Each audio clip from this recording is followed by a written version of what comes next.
कहानी शुरू होती है एक छोटी बच्ची यूली से। वो अपने मॉम डैड के साथ खाना खा रही थी। तभी अचानक उसकी मॉम की तबीयत खराब हो जाती है। ऐसा लगता है कि जैसे उन्हें किसी ब्लैक पावर ने पोसेस कर लिया है।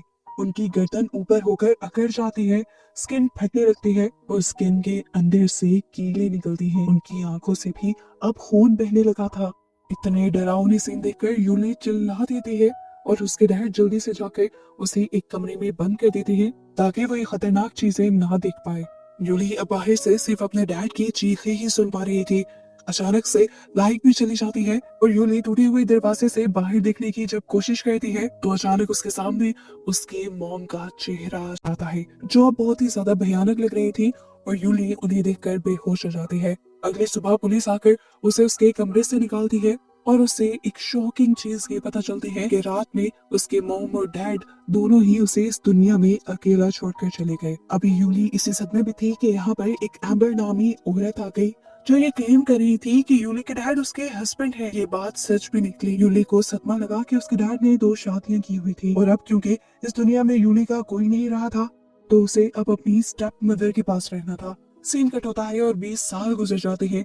यूली एम्बर के घर तो रहती है पर एक फैमिली मेंबर की तरह नहीं बल्कि एक नौकरानी की तरह। एम्बर अब बूढ़ी और बीमार हो चुकी है और व्हील चेयर पर रहती है और इस घर में सारे ऑर्डर उसके बेटे लारस के चलते हैं। लारस की शादी भी हो गई है और उसके 2 बच्चे भी हैं। लारस की बड़ी बेटी टीका एक इस्लामिक स्कूल में जाती है और आज उसे कुरान के बारे में बताया जाता है। कुरान के अंदर 2 किताबों के बारे में बताया गया था, सीजन और एलियन। टीचर बताते हैं कि सीजन किताब के अंदर फरिश्ते इंसानों के सभी बुरे काम लिखते हैं जबकि एलियन किताब के अंदर फरिश्ते इंसानों के सारे अच्छे काम लिखते हैं। हर सीन कट होता है और अगले सीन में हमें लारस के बेटे को दिखाया जाता है जो इस टाइम एम्बर के रूम में बैठा ओइजा बोर्ड से खेल रहा था।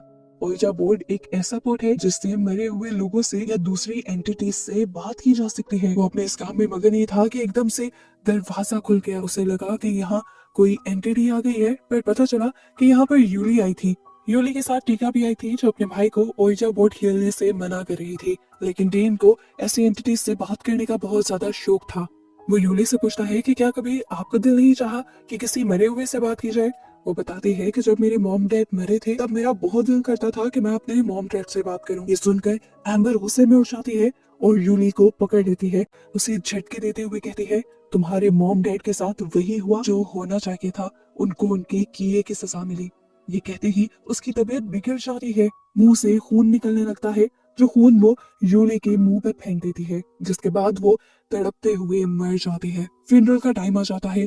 लारस अपनी मॉम को प्यार करती है। यूली को भी आता है कि चाहे सौतेले ही सही वो उसकी मॉम तो थी, वो भी प्यार करने का सोचती है और जैसे ही एम्बर के करीब जाती है तो उसे वो सारे पुराने वियन आ जाते हैं जब जब एम्बर उसके ऊपर जुल्म किया करती थी। अचानक उसे लगता है कि जैसे एम्बर ने आंखें खोल ली हैं और वो उसे कह रही है, मर जाओ तुम। यूली इन सारी चीजों से डर जाती है और चीख उठती है। वो चीखते हुए दूर हुई तो लारस को गुस्सा आ गया और गुस्से में उसने यूली को थप्पड़ मार दिया क्योंकि वो उसकी मॉम के फ्यूनरल पर तमाशे कर रही थी।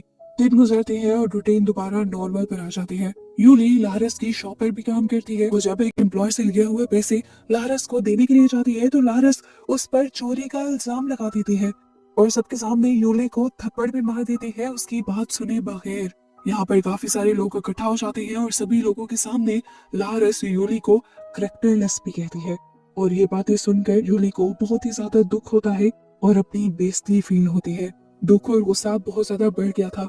उसने सोच लिया था कि अब तो उसे कुछ करना है। वो अपने कोवर्कर योनो से मदद मांगती है। योनो उसे एक सुनसान जगह पर ले जाता है जहाँ एक शेमन रहता था। शेमन वो होते हैं जो ब्लैक मैजिक करते हैं। यूली गुस्से में थी। वो शेमन को लारस की पूरी फैमिली का फोटो दिखा कर कहती है कि मैं इस पूरी फैमिली को बर्बाद करना चाहती हूँ। शेमन सवाल करता है, जैसा तुमने पहले एम्बर के साथ किया। और यहाँ पता चलता है कि एम्बर की मौत भी नेचुरल नहीं हुई थी, उसके ऊपर भी यूली ने ही ब्लैक मैजिक करवाया था। शेमन रिचुअल शुरू कर देता है। कुछ मंत्र पढ़ते हुए वो पूरी फैमिली की फोटो जला देता है और जली हुई पिक्चर को वो यूली के हाथ पर रख देता है और यूली का हाथ भी जल जाता है। जिसके बाद शेमन कहता है, जो तुम जादू कर पा रही हो वो इतना आसान नहीं है। इस जादू के लिए हमें एक ताजा लाश भी चाहिए होगी। जिस पर यूली कहती है, फिक्र मत करें, मैं सब कुछ आपको ला कर दूंगी। अब रात को यूली दोबारा अपने कोवर्कर से मदद मांगती है और एम्बर की ग्रेव खोलकर उसकी डेड बॉडी निकाल लेते हैं। ये लोग डेड बॉडी लेकर शेमन के घर आ जाते हैं। शेमन योनो को यहाँ से बाहर भेज देता है और यूली को वो एक काले रंग की मुर्गी देता है और कहता है कि बेदर्दी से इसे मार डालो और उसका खून इकट्ठा करो। जैसे जैसे शेमन कहता है यूली बिल्कुल वैसा ही करती है, जिसके बाद शेमन उस खून को एक बकरी के कटे हुए सर के ऊपर डाल देता है, जिसके बाद वो इस खून के अंदर बकरी के बाल और एक काली भैंस की खाल मिलाता है और फिर एक पेपर पर उन सभी लोगों के नाम लिखता है जिन सबको उसने मारना था और उस पेपर को अपने बनाए मिक्सचर के अंदर डिप कर देता है। इसके बाद वो ये मिक्सचर एम्बर की डेड बॉडी पर लगा देता है और एकदम से उसके कुछ पढ़ने पर एम्बर मुंह खोल देती है। अब वो पेपर जिसके ऊपर सब लोगों के नाम लिखे हुए थे उसे एक खाल के टुकड़े में लपेट कर यूली एम्बर के मुंह में डाल देती है और मुंह बंद हो जाता है। इस सब के बाद शेमन एक भयानक चीज यूली को ये बताता है कि अब उसे इस डेड बॉडी के सड़ने से पहले पहले उसके बताए सारे रिचुअल्स पूरे करने होंगे और अगर वो ना कर पाई और ये डेड बॉडी सड़ गई तो जादू सारा पलट कर उसी पर आ जाएगा। दूसरी तरफ हम देखते हैं कि टीका प्रेयर कर रही थी और अचानक उसके कमरे की खिड़की के बाहर हम एक आग का गोला देखते हैं। इसी टाइम पर उसके घर की लाइट्स भी फ्लिकर करती हैं और अचानक उसकी खिड़की के शीशे टूट जाते हैं और उस शीशे के अंदर से एक भयानक दिखने वाला वॉर्म उसके कमरे के अंदर घुस जाता है। और इस टाइम नमाज में टीका एम्बर की यानी अपनी ग्रैंडमा की आवाज भी सुनती है। वो डर जाती है और यूली उसे संभालने के लिए आती है। यूली उसे बहला फुसला कर सुला देती है। रात से टीका बहुत ज्यादा डर चुकी थी और पता चला कि टीका के भाई के साथ भी ऐसे ही अजीबोगरीब चीजें हुई थी। वो दोनों मिलकर लारस को ये बताने की कोशिश करते हैं कि इस घर में कुछ तो गलत है, पर लारस उनकी बात नहीं सुनती। टीका का भाई टीका को बताता है कि मैं रात ओइजा बोर्ड यूज कर रहा था और मेरे से ग्रैंडमा की स्पिरिट ने बात की है, उसने ओइजा बोर्ड को हिलाया भी है। ये सुनकर टीका बहुत ज्यादा हैरान हो जाती है और वो जाकर ये सब कुछ अपने टीचर से डिस्कस करती है। टीचर उसे बताते हैं कि मरे हुए इंसान इस दुनिया में वापस नहीं आ सकते और अगर उन्होंने किसी मरे हुए को इस दुनिया में देखा है तो वो समझ जाए कि वो उनकी रूह नहीं है बल्कि कोई और जिन है जिन्होंने उसकी शक्ल ली हुई है। सीन कट होता है और रात में दिखाया जाता है कि यहाँ पर प्रेयर के लिए सब इकट्ठा हुए थे और उसी टाइम दूसरी तरफ यूली अपना रिचुअल करने में बिजी थे। वो छोटे बच्चे यानी दिन का नाम एक कागज के ऊपर लिखकर उसे भैंस की खाल के अंदर लपेट कर एम्बर की डेड बॉडी की स्किन काटते हुए उसकी स्किन के अंदर रखकर ऊपर से उसे कील से बंद कर देती है। और यहाँ हमें दिखाया जाता है कि वो बच्चा अभी भी ओइजा बोर्ड से खेल रहा था और इस टाइम ओइजा बोर्ड पर एक मैसेज लिखा हुआ आता है कि ग्रैंड माँ के पास आओ। इस मैसेज को डिकोड करके वो बहुत ज्यादा हैरान हो जाता है। अचानक ही हम देखते हैं कि यहाँ पर एक कीड़ा आकर उस बच्चे के कान के अंदर घुस जाता है, जिसकी वजह से वो बच्चा दर्द से तड़पने लग जाता है। उसकी तड़पती हुई आवाजें उसकी बहन टीका सुन लेती है और उसे बचाने के लिए कमरे में आती है। पहले तो दरवाजा नहीं खोलता और जब वो जबरदस्ती दरवाजा खोल लेती है तो देखती है कि उसका भाई अपना ही ओइजा बोर्ड उठाकर अपने सर में मार रहा था और वो फिर उसी टूटे हुए ओइजा बोर्ड के टुकड़े से अपना गला काट लेता है और इस तरह मर जाता है। हम देखते हैं कि उस बच्चे का अब फ्यूनरल हो रहा था। फ्यूनरल के वक्त वो लड़का जिसने योली की मदद की थी उस शेमन के घर जाने पर वो योली से पूछता है क्या ये सब उस शेमन की वजह से हो रहा है, क्या ये तुम करवा रही हो।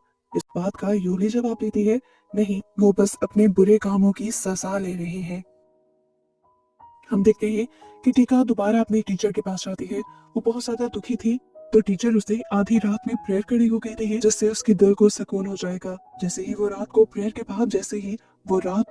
कर रही होती है और खुद आमीन बोलती है तो उसके साथ कोई और भी आमीन बोलता है।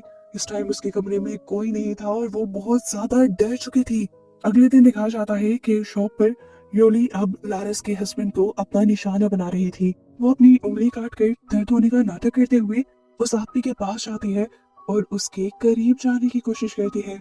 इस टाइम उस लड़के को यूली का इस तरह करीब आना अच्छा लगता है और जब वो कुछ देर बाद देखता है कि लारस यूली को डांट रही है तो हम देखते हैं कि इस मर्तबा लारस के हस्बैंड को इस तरह उसका डांटना बुरा लग रहा था। वो अपनी वाइफ से ही झगड़ जाता है कि तुम बेचारी यूली को क्यों डांटती रहती हो। लारस हैरान होकर उसकी तरफ मुड़ती है और पूछती है आज कहाँ से ख्याल आ गया, ये सारी बातें क्यों कर रहे हो, क्यों आ रहा है तुम्हें यूली का ख्याल है, उसने तुम पर कोई ब्लैक मैजिक कर दिया है।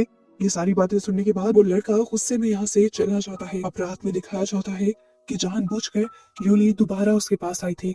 वो उसे खींचते हुए अपने कमरे में ले गई और उसके करीब जाने की कोशिश करती रही। इस दौरान लारस की उसके हस्बैंड को कॉल आ रही थी और वो लड़का लारस की कॉल भी नहीं उठा पाया। यूली उस पर इतनी हावी होती चली गई कि उसने वो सब कर लिया जो उसे नहीं करना चाहिए था। इस सब के बाद यूली लारस के हस्बैंड को लारस को छोड़कर उसके साथ रहने को कहती है, लेकिन यहाँ वो मना कर देता है और इस सब से यूली को गुस्सा आ जाता है क्योंकि उसने यूली को कैरेक्टरलेस भी बोल दिया था। यूली अब गुस्से से पागल हो चुकी थी।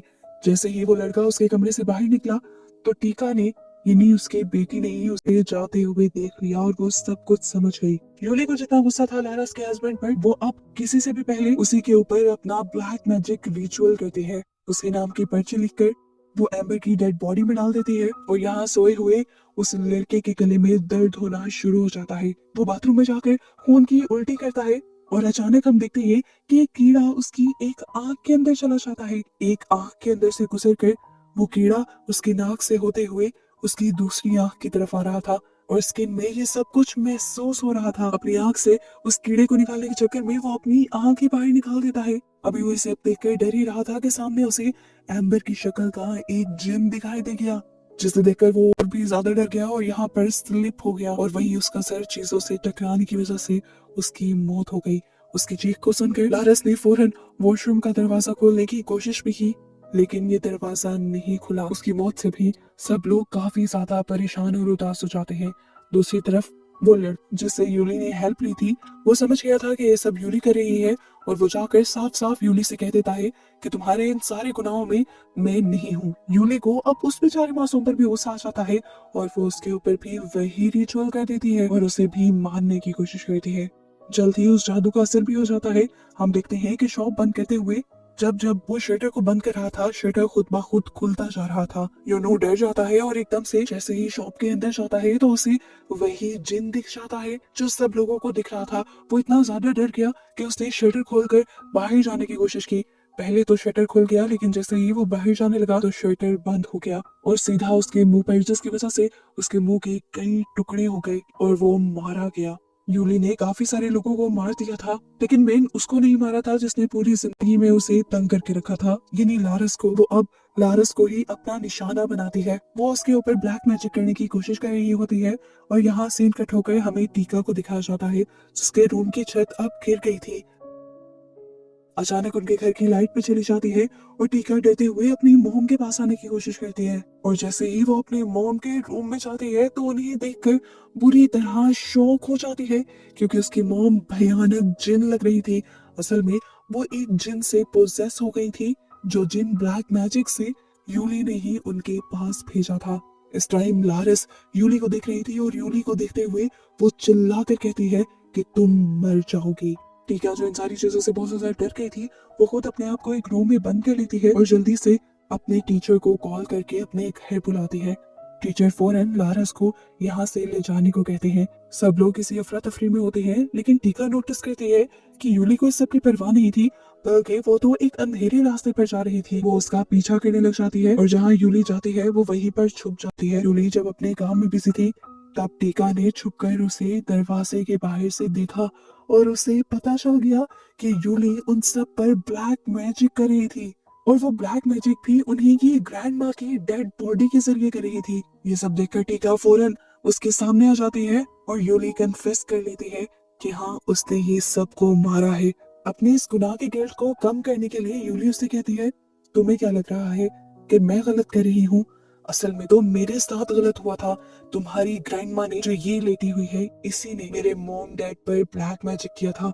मेरी आंखों के सामने वो मर गए थे और उसके बाद पूरी जिंदगी उन्होंने मुझे टॉर्चर किया और अब मैं किसी को जिंदा नहीं छोड़ूंगी। ठीक है, यहाँ से चली जाती है और सीन कट होकर हमें टीचर को दिखाया जाता है जो अब लारास का एक्सोर्सिज्म शुरू कर चुके हैं। दूसरी तरफ यूली भी अपना जादू कंप्लीट करने की कोशिश कर रही है, लेकिन जितनी भी मर्तबा वो उस नाम की चिट लगाकर उस डेड बॉडी को सीने की कोशिश करती है, टांके बार बार खुल जाते हैं और बार बार उसे ही चोट लगती रहती है।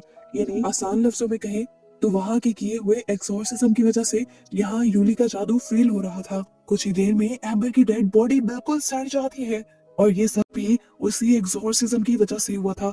जैसा यूली की शेमन ने बताया था कि उसे ये सारा मैजिक इस डेड बॉडी के सड़ने से पहले करना है, तो अब उसका मैजिक तो फेल हो चुका है और शेमन के कहे के मुताबिक अब वो ब्लैक मैजिक यूली को ही अपनी लपेट में ले लेगा। इसी वजह से यूली की उंगलियां टेढ़ी हो जाती है, वो खून की उल्टी करती है। यहाँ पर मौजूद बहुत सी सोल्स जो पहले उसकी हेल्प कर रही थी दूसरों को मारने में, वो उसी के ऊपर हमला कर देती है और बहुत सारी नेल्स से उस पर हमला करते हुए उसे मार डालती है।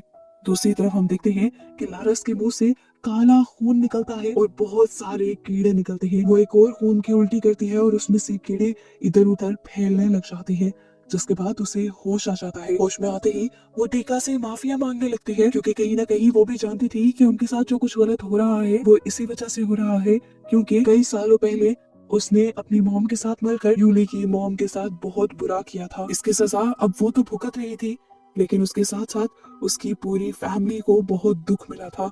इसी चीज की माफी वो अपनी बेटी से मांगते मांगते दम तोड़ देती है, यानी वो भी मर जाती है। मूवी के पोस्ट क्रेडिट सीन में हमें लारस का भी फ्यूनरल दिखाया जाता है, जिसके बाद हम देखते हैं कि टीका अब इस पूरी दुनिया में अकेली रह गई थी। वो सबकी सोल्स के पीस के लिए प्रे करती है और उसके बाद अपने लिए भी प्रे करती है कि उसके अंदर इतनी हिम्मत आ जाए कि वो ये जिंदगी अकेली गुजार सके। और इस तरह उसी को दिखाते हुए ये मूवी यहाँ खत्म हो जाती है।